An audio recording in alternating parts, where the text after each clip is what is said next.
ایک روز حضرت عیسیٰ علیہ السلام اپنے حواریوں کے ہمراہ جنگل و بیابان سے گزر رہے تھے۔ اس دوران آپ علیہ السلام ایک تباہ شدہ جگہ سے گزرے جہاں کے باشندے، پرندے اور جانور وغیرہ سب کے سب اکٹھے موت کے منہ میں جا سوئے تھے۔ حضرت عیسیٰ علیہ السلام نے اپنے حواریوں سے فرمایا، یہ لوگ خدا کے قہر اور عذاب کی وجہ سے ہلاک ہوئے ہیں۔ اگر یہ لوگ خود اپنی موت مرتے تو اکٹھے نہ مرتے اور ایک دوسرے کو دفن کرتے۔ حواریوں نے عرض کی، یا روح اللہ، خدا تعالیٰ سے درخواست کریں کہ وہ انہیں زندہ کرے تاکہ یہ ہمیں بتائیں کہ یہ کس گناہ کے مرتکب ہوئے ہیں جو ان پر اللہ کا اتنا سخت عذاب نازل ہوا ہے، کیونکہ ہم یہ جان کر اس طرح کے گناہ سے بچ سکیں گے۔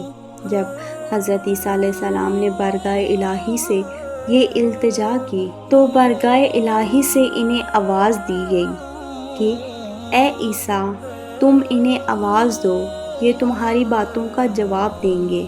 حضرت عیسیٰ علیہ السلام رات کے وقت ایک پہاڑی پر چڑھے اور فرمایا، اے اس گاؤں کے باشندوں، ان میں سے ایک شخص کی آواز آئی، جی اے روح اللہ۔ حضرت عیسیٰ علیہ السلام نے فرمایا، افسوس تم لوگوں پر، تمہارا کردار کیا تھا جو تم اس بھیانک عذاب کا شکار بن گئے ہو۔ اس زندہ ہونے والے شخص نے کہا، ہم طاغوت کی عبادت کرتے تھے، ہم دنیا کے دیوانے تھے اور خدا سے بہت کم ڈرتے تھے، ہماری آرزوئیں بہت لمبی اور طویل تھیں، ہم دنیا کی رنگینیوں اور عیش و عشرت میں غرق ہر چیز سے غافل تھے۔ حضرت عیسیٰ علیہ السلام نے فرمایا، تمہاری دنیا سے محبت کی کیفیت کیا تھی؟ اس نے جواب دیا، جیسے ایک بچہ اپنی ماں سے محبت کرتا ہے، جب دنیا ہم پر مہربانی کرتی ہے تو ہم خوش اور مسرور ہو جاتے ہیں، اور وہ جب ہم سے منہ موڑتی ہے تو ہم آنسو بہاتے ہیں اور غمگین ہو جاتے ہیں۔ حضرت عیسیٰ علیہ السلام نے فرمایا، طاغوت سے کیسے محبت کرتے تھے؟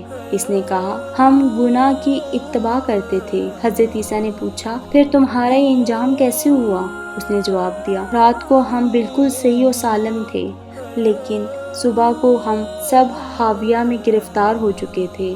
حضرت عیسیٰ علیہ السلام نے پوچھا، حاویہ؟ حاویہ کیا چیز ہے؟ اس نے جواب دیا، یہ سجین ہے۔ حضرت عیسیٰ نے پوچھا، سجین؟ سجین کیا چیز ہے؟ اس نے کہا، سجین دھکتی آگ کا ایک پہاڑ ہے جو روز قیامت تک ہمارے سروں پر آگ برساتا رہے گا۔ حضرت عیسیٰ علیہ السلام نے فرمایا، تم نے کیا کہا اور تم سے کیا کہا گیا؟ اس نے جواب دیا، ہم نے کہا، ہمیں ایک دفعہ دوبارہ دنیا میں بھیج دیا جائے کہ وہاں ہم زہد و تقویٰ کو اختیار کریں گے، اور ہمیں جواب دیا گیا، تم جھوٹ بولتے ہو۔ حضرت عیسیٰ علیہ السلام نے پوچھا، تم پر افسوس ہو، یہ بتاؤ ان تمام مردوں میں سے صرف تم ہی مجھ سے ہم کلام کیوں ہوئے ہو جبکہ باقی تو سب خاموش پڑے ہوئے ہیں؟ اس پر اس نے جواب دیا، یا روح اللہ، ان سب کے منہ میں آتشیں لگامیں ڈالی گئی ہیں اور عذاب کے فرشتے ان پہ مسلط ہیں۔ میں رہتا تو ان کے درمیان ہی تھا، لیکن میں ان میں سے نہ تھا، مگر جب عذاب آیا تو اس نے مجھے بھی اپنی لپیٹ میں لے لیا۔ اب میں ایک بال سے بندھا جہنم کی آگ پر لٹکا ہوا ہوں، معلوم نہیں کہ آتش جہنم میں جا گروں گا یا پھر مجھے رہائی مل جائے گی۔ حضرت عیسیٰ علیہ السلام نے اپنے حواریوں سے فرمایا،